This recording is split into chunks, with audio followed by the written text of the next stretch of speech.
This is Living Power with Dan Hurst. First one, the Iran parliament, this happened on the 22nd, the news broke on the 22nd, but the Iran parliament bans inspector access to military sites. You understand that's part of the agreement with Iran on their nuclear disarmament, that they would allow access to their nuclear sites. Well, what they've said is, no, we're not going to let you to our military sites. Well, guess where their military sites are? So with some lawmakers chanting death to America, Iran's parliament voted Sunday to ban access to military sites, documents, and scientists as part of a future deal with world powers over its nuclear program. Parliament also demanded the complete lifting of all sanctions against Iran. So we're almost already back at a standoff with Iran, and this agreement is supposed to have been made by the end of this month, June the 30th. So we'll see where we are on that. Second piece of news, U.S. military moving tanks and other equipment to allied nations near the Russian border.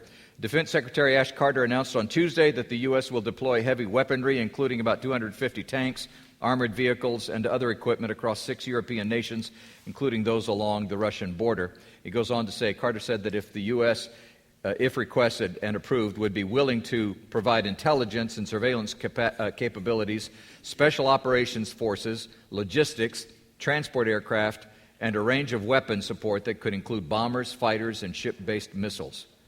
It would not provide a large ground force. I don't know what that means, but anyway, there is already a buildup going on over there along the Russian border and around Ukraine and Crimea and all of that. Here's an interesting little piece of news. Palestinian move at ICC may trigger suspension of U.S. aid. Now this just happened just a few days ago. On Thursday, the Palestinian Authority submitted evidence to the International Criminal Court of alleged Israeli war crimes. By formally submitting allegations against Israeli forces to the ICC chief prosecutor, President Abbas has triggered a provision in U.S. law that suspends all economic assistance to the Palestinian Authority, according to Representative Nita Lowey, the top Democrat on the House Appropriations Committee. The chairwoman of the Appropriations Panel with jurisdiction over foreign aid, Representative Kay Granger, said current law prohibits economic assistance to the Palestinian Authority if they initiate or actively support an international criminal court investigation. So Congress has enacted these rules that if the Palestinian Authority initiated any kind of action in the criminal courts against Israel, that we would immediately withdraw all financial support. Now look at this news story. On the same day, State Department, aid to Palestinian Authority to continue. State Department spokesman Edgar Vasquez told Al Monitor that the U.S. will continue to provide critical assistance to Palestinians in the West Bank and Gaza. We do not consider the relevant restrictions on assistance to the Palestinians to have been triggered. So there is a disconnect there somewhere, and this is going to be interesting how Congress faces this down. One final news piece that I want to address: Supreme Court of rules in favor of same-sex marriage nationwide. Obviously, we've all been aware of what's going on there. We've been watching the news and hearing the stories on that. Here's the story that broke in CNN.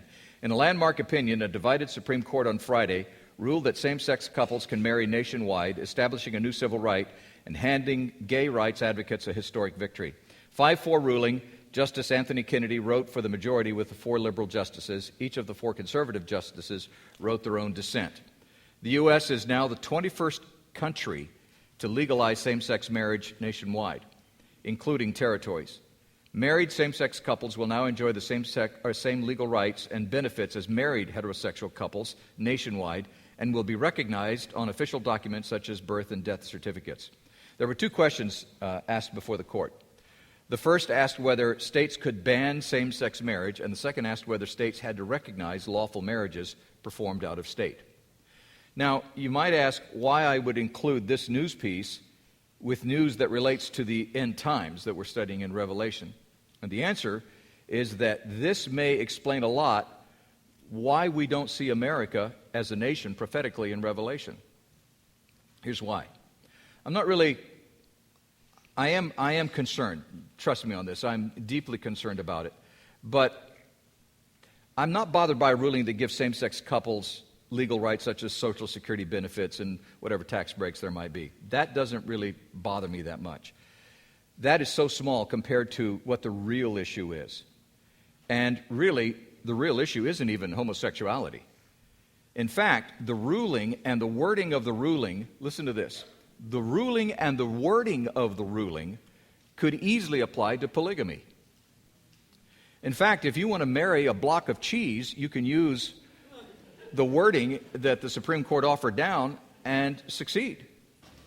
I wouldn't be surprised to see some pro-polygamists seek redress in this matter based on the Supreme Court ruling. So that will probably be the next thing that will come up. Polygamists will say, hey, why not? We just want to, we want to live together and be happy and enjoy all of these things the Supreme Court said that we deserve. So here's the real issue. The real issue for me is that marriage doesn't belong to the government. Therefore, it really should have no right to control it. Marriage existed long before governments existed. Marriage belongs to God. He created it, and He defined it. Now, I received a text on Friday from a friend who doesn't agree with me on this issue, and this is what he said. Marriages performed in the church were never legal until deemed so by a local municipality. And I had to remind him that governments didn't even get involved in marriages until the Middle Ages. In fact, the earliest record we have of a government certificate for marriage in the U.S. is 1639 in the state of Massachusetts. So governments were not involved in marriage until in the last few hundred years. When a federal government decides that it has the right to define and enact laws about what is and isn't marriage, it places itself above God. That's the issue here. That's the real crux of the problem. On Friday, 5 Supreme Court justices essentially said, we will define what marriage is, and they put themselves above God. And not only that, they created a law about it, a branch of our government that has no authority to create law. That belongs to Congress. That's Congress's job, to create law. This branch of government decided that they could enact law. The 10th Amendment plainly states that, and here I'm quoting, the powers not delegated to the United States by the Constitution, nor prohibited by it to the states, are reserved to the states respectively, or to the people. So this issue should be left to the people and to the individual states. But instead, 5 members of the Supreme Court took it upon themselves to create a federal law in defiance of our rules of government and in defiance of God. And so that creates another issue, an ominous issue that is attached to this matter. Churches who don't agree with this ruling and refuse to perform a gay wedding or allow a gay wedding to take place in their building will be acting illegally and will be facing the state on this matter. And essentially what the Supreme Court did was they enacted a law that makes churches that don't agree with that enemies of the state. So during the Supreme Court hearings, Obama administration's top lawyer, Solicitor General Donald B. Verrilli, Jr., was asked, this was during the Supreme Court hearing concerning this matter, he was asked by Justice Samuel Alito during oral arguments whether Christian colleges and universities and other religious institutions who oppose gay marriage could lose their federal tax-exempt status by continuing to teach biblical marriage. Here's his answer. I don't think I can answer that question without knowing more specifics, but it's certainly going to be an issue. I don't deny that. Now, what this says is that the federal government could soon try to force religious schools and churches and other institutions to actively support homosexual marriage or risk severe civil and possibly criminal sanctions. And don't think that there won't be some gay organization that will challenge this. It's already happening in England, by the way. If churches are not permitted to refuse a gay wedding, it won't be long before we'll see church properties seized by the government. Make no mistake about it. God will not be mocked. He will not tolerate that sort of national arrogance. America can expect nothing short of the discipline of God on us. not because of gay marriage, but because as a nation we think we're greater than God. And God is about to remind us who is greater. One of the questions that was asked earlier was, where is America in Revelation? Well, you know, it was interesting this morning. I was thinking, if a war broke out in the Middle East today, what nation would want the United States on their side? What nation in the Middle East would say, we can trust you and we would like to stand side by side in this battle? Can you think of a nation in the Middle East that would welcome the United States with open arms because they trust us so much and want us on their side? I can't. Not even Israel. So we can expect discipline. We're going to have to face that. And you as a Christian are going to be one that suffers from that. And as the pastor said this morning, you're either hot or you're cold. You're going to have to decide, where are you going to stand? Where will you stand? What will your choice be? Not in arrogance, not in defiance, but simply because you have a God who loves you and has a purpose and a plan for your life and has put you at this place at this time for His purpose and His plan. What do you do about it? How do you handle that? What's your choice going to be now? You will have to make that choice. And you'll have to make it on your job. You'll have to make it with your friends and family. You'll have to make it in your community. I was praying about this earlier this week. And I was just saying, Lord, you know, I'm not afraid of what's coming. I really believe that you've called me here for this purpose, for this time. You've put me in this place for a reason. You just tell me what you want me to do, and I'll do it.